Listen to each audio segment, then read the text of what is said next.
evening and welcome to Have I Got News For You. And after last week's show, we received this complaint. Charlotte Church should not have been on the programme as the language was appalling. Should have heard her backstage after she'd had a drink. In the news at the White House, after only 2 days in the job, George Bush's new butler begins to feel the strain.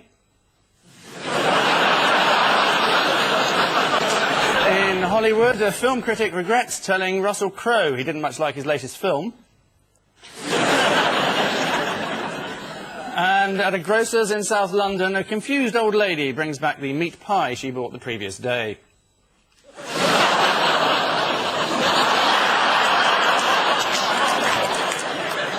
In Hislop's team, a GMTV presenter who claims she always tries to hang around with badly dressed ugly people to give herself a chance of looking half decent, and you can judge for yourself whether it's working tonight. Annie Smith.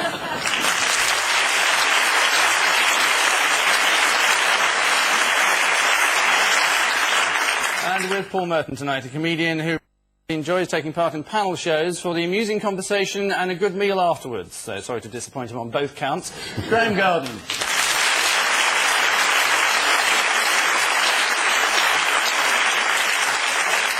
Round one covers all the major news stories of the week, all two of them, Ian and Penny. It's Tony. Ah, I know what this is. This is the boy police. Running. And it's police checking up on who's cheating in Kiss Chase. They're obviously culprits. It's a supply teacher, isn't it? They're now going to have police in inner city schools where there's high crime and truancy. Yes, and what will the police be doing in the schools? Teaching. No, they won't. They're patrolling. Yes? They're armed patrols in all corridors, and at break, everyone has to lie flat for 15 minutes. Right. Just to check there's no trouble. Who was that woman with the blonde hair? No one knows. You mean you don't? Yeah. She's probably got an inkling herself. So the sense that nobody knows who she is wrong. It was a lie. So how are they combating truancy? What's one of the more controversial things that Tony has suggested? Scrapping child benefit. No, they're just docking the ones of the parents who have dodgy children. Mm-hmm. Didn't Tony Blair have a son who was found in Leicester Square? Yeah, sure, he didn't get child benefit for a week. No. He announced the measure, and then everybody in the cabinet said, I don't think it's a very good idea, Tony. Well, and wouldn't back it. John Prescott's reaction was, if docking benefit's a possibility, I'd be prepared to consider it as a possibility. And so what can Manchester look forward to in particular? Armed police on the street because of the high crime rate in Moss Side. And machine guns they're going to get. There you are. Heckler and Koch. That's the name of the gun. You know the name of the gun, but you don't know the name of the woman in the photograph. Yeah. Interesting set of priorities you've got there. But they know where you live. The Daily Express launched its campaign for police officers to be allowed to carry weapons, though the weapons suggested do seem a little outdated.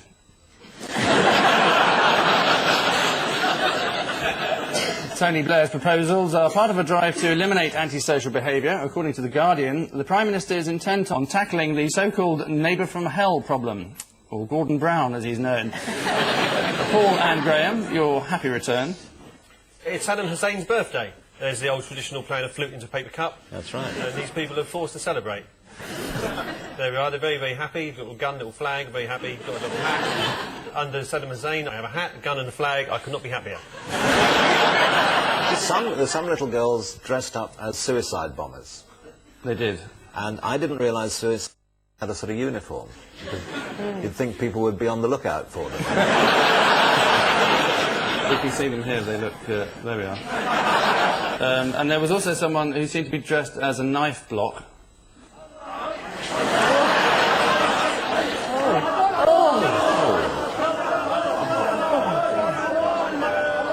Oh, they know how to have a good time in Baghdad, don't They take 2 daggers into the shower. How did Saddam celebrate it? He popped out on the balcony and saw the little girls dressed up as suicide bombers and went back in again. He did go to one riotous birthday party. We can see him here having a hell of a time. That's a hell of a cake, isn't it? It's a nuclear weapon. Looks like it.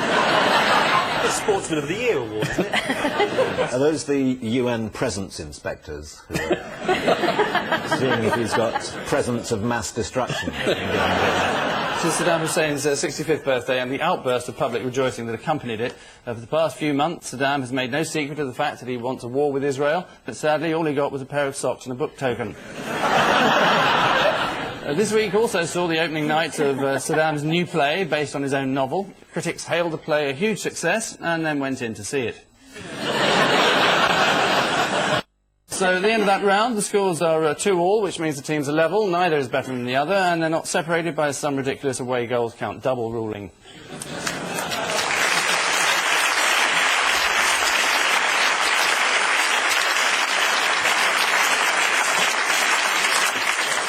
And so from news coverage we turn to the tabloids, or more particularly the wit-free zone of the headline writers, for rampant illustrations of the sub-editor's art, Ian and Penny.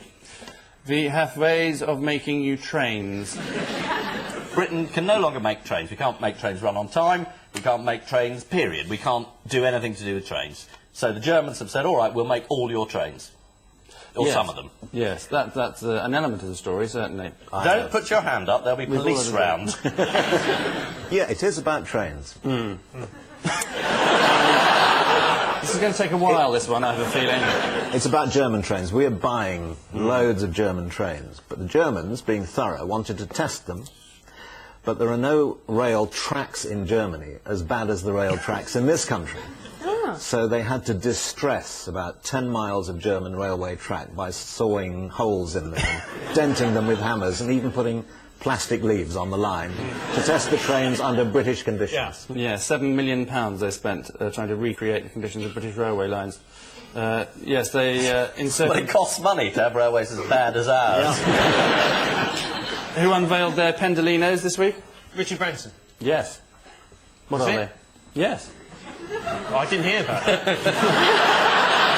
I played my Branson card and it turned out to be correct. You brought out the Branson. You did, literally. What's special about the Branson train? It's a tilting train. It tilts 140 miles an hour, but at the moment it can do 125, but they're hoping, you know, after the tests are complete that they can do an extra 15 and it'll be 140 miles between Manchester and Euston.